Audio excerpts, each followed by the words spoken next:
Сәлеметсіздер ме? 7-ші сынып оқушылары, сіздермен бірге мұғалім каналының админы Гүлнұр апайлар. Оқушылар, біз бүгін 7-ші сыныптың қазақ тілі пәнінен 390 бойынша жиынтық бағалау тапсырмаларын орындаймыз. Бізде тапсырманы бастамас бұрын осы мұғалім каналына жазылып алыңыздар. Және де әр видеоны соңына дейін көріп, лайк басып, комментарий бөліміне сұрақтарыңызды қоюды ұмытпаңыздар.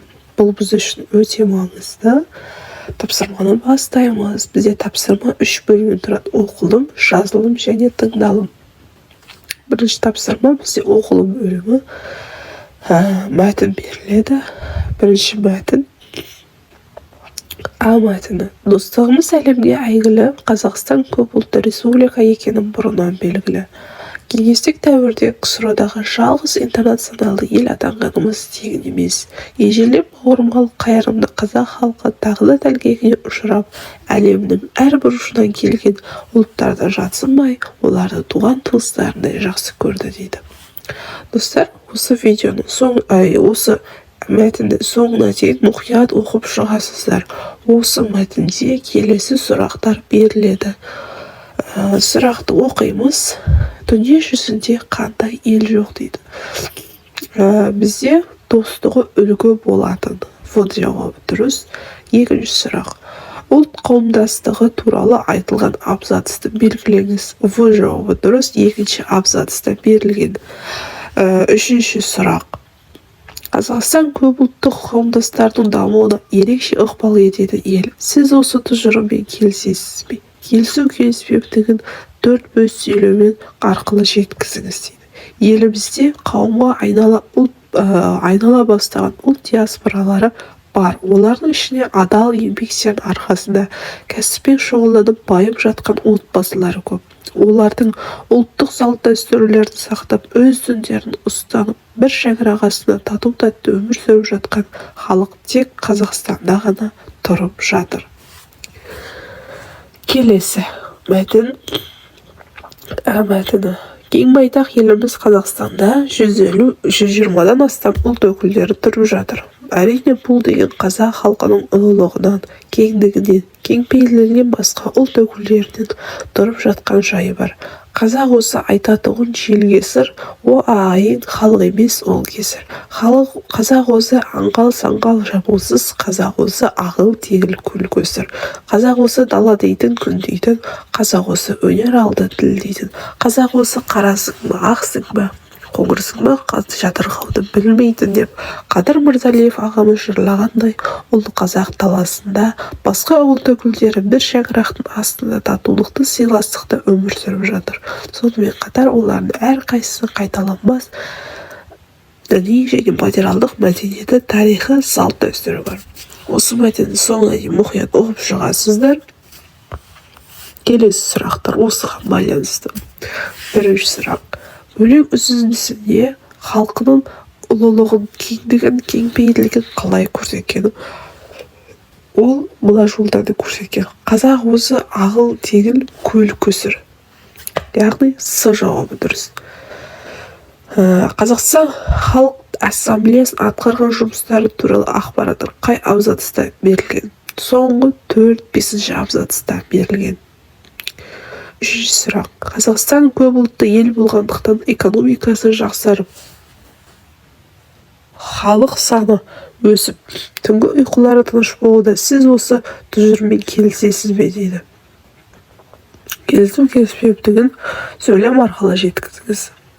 Қазақстан көпұлтты ел болғандықтан экономикасы жақсы. Оған себеп әртүрлі ұлттар, әртүрлі жеке кәсіптермен айналысады. Халық саны өсіп, түнгі ұйқылары тыныш болды. Енді бізде жазылым бөлімі. Төменде берілген тақырыптардың біріне тиісті құрылым мен стильді қолданып, мақала немесе әңгіме хат жазыңыз дейді. Бізде 2 тақырып берілген. Бұл бірінші тақырып. Қолындағы телефонға шүйлігіп, балабақшадан ертіп келе жатқан қызына көңіл бөлмеген, әкесіне сөзін жеткізе алмаған бала. Құдай, менің телефон қылып жаратқаныңда ғой, әкем маған ғана қараушы еді деп іштей жылбардымды. Яғни әлеуметтік желінің әлегі деген пікірді жоққа шығарып, немесе сақтап әңгіме жазыңыз дейді. Екінші тақырып бұл бізде дүкен сөрелеріндегі кенді өзгеріске ұшыраған тағамдарды тұтынушылар өзіміздің жақындарымыз. Сіз күнделікті өмірде осы жайтқа куә болып жүрсіз. Ал жақындарыңыз бұған мән бермейтінін байқамайсыз. Олардың санасында ұлттық табиғи өнімдердің пайдалы екенін ескертіп, өз пікіріңізді нақты дәлелдерді пайдалана отырып, өз сыныптастарыңызға арнап мақала жазыңыз дейді. Мен бұл жерде бірінші тақырыпты алдым. Яғни әлеуметтік желінің әлегі. Әлеуметтік желі бұл өзіңіз туралы ақпаратты орналастыруға және басқа пайдаланушылармен ақпарат, фото-сурет, хабарламалар, түрлі файлдармен алмасуға болатын интернет алаңы.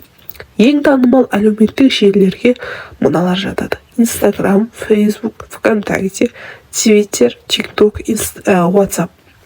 Бұлардың барлығы да мыңдаған шақырым қашықтықта болсаңыз да, басқа адамдармен кез келген қашықтықта онлайн сөйлесудің жақсы тәсілі. Бірақ таяқтың екі ұшы бар.